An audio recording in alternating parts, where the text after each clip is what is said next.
सो हम लोग यहाँ पर क्या करेंगे, इस वाले पार्ट में पावर लॉ का यूज़ करेंगे। पावर लॉ क्या होता है, देखिए अगर आपको गिवन है log base A m raise to the power m, so in that case हम लोग इसको कैसे लिख सकते हैं, इस n को इधर लेके आएंगे, n सामने आ जाएगा, ठीक है, n log base a m आ जाएगा, ठीक है, समझ में आया। तो ये कुछ इस फॉर्म में गिवन है, ये वाला पार्ट कुछ इस फॉर्म में गिवन है, तो हम इसको इस फॉर्म में लिख सकते हैं, ठीक है। सो बाकी सब तो सेम आ जाएगा, log 8 प्लस log 25 तो सेम आ जाएगा, बट इधर क्या करेंगे हम लोग, इसको log 3 raise to the power 2 मतलब स्क्वायर लिख सकते हैं, और इधर log 18 भी सेम आ जाएगा, ठीक है। सो log 8 आ गया इधर, प्लस log 25 भी एज इट इज, बट इधर क्या आ जाएगा, log 3 3 9 और ये log 18, ठीक है। तो ये पावर तो सॉल्व हो गया। नेक्स्ट हम लोग क्या कर सकते हैं, इस वाले पार्ट में लगा सकते हैं, अप्लाई कर सकते हैं प्रोडक्ट लॉ। प्रोडक्ट लॉ क्या होता है, मान के चलिए आपको गिवन है log base A m into N. हाँ फर्स्ट और एक बात कि इस पूरे क्वेश्चन में हमको कोई बेस गिवन नहीं है, तो हम लोग बेस 10 एज्यूम करके चलेंगे। कभी भी कोई भी क्वेश्चन में अगर बेस गिवन नहीं होता तो हम उसे 10 एज्यूम करके चलते हैं, ठीक है। सो यहाँ पर log base A m n given है, तो आप इसको कैसे लिख सकते हैं, log base A m plus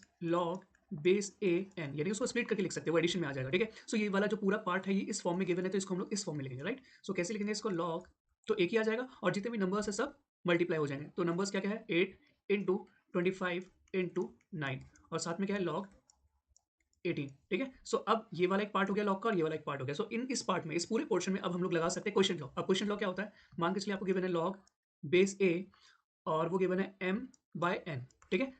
इससे पहले वाले में m और n मल्टीप्लिकेशन में था, लेकिन इसमें डिवीजन में, तो उस कंडीशन में आप क्या लिख सकते हैं, इस कंडीशन में आप log base a m minus log base a n, मतलब हम स्प्लिट कर सकते हैं, बट वो दोनों ही लॉग्स के बीच में सब्ट्रैक्शन हो जाएगा, ठीक है। सो ये वाला पूरा पार्ट ध्यान से देखिए आप, ये कुछ इस फॉर्म में गिवन है, तो इसको हम लोग रिवर्स लिख सकते हैं, ठीक है, यानी इस फॉर्म में लिख सकते हैं। तो कैसे लिखेंगे इसको, log बेस तो है नहीं, तो हम लोग क्या करेंगे, इधर 8 इंटू 25 इंटू 9, ये पूरा डिवाइड में किसके साथ हो जाएगा, 18 के साथ, राइट। अब इसमें ये सॉल्व हो जाएगा, 9 वन ज़ा 9, 9 टू ज़ा 18, 2 वन ज़ा 2, 2 फोर ज़ा 8, तो क्या मिलेगा अल्टीमेटली हमको, log 4 इंटू 25, और फाइनल रिजल्ट क्या होगा आपका, log 100, ठीक है। So this is our final answer. Thank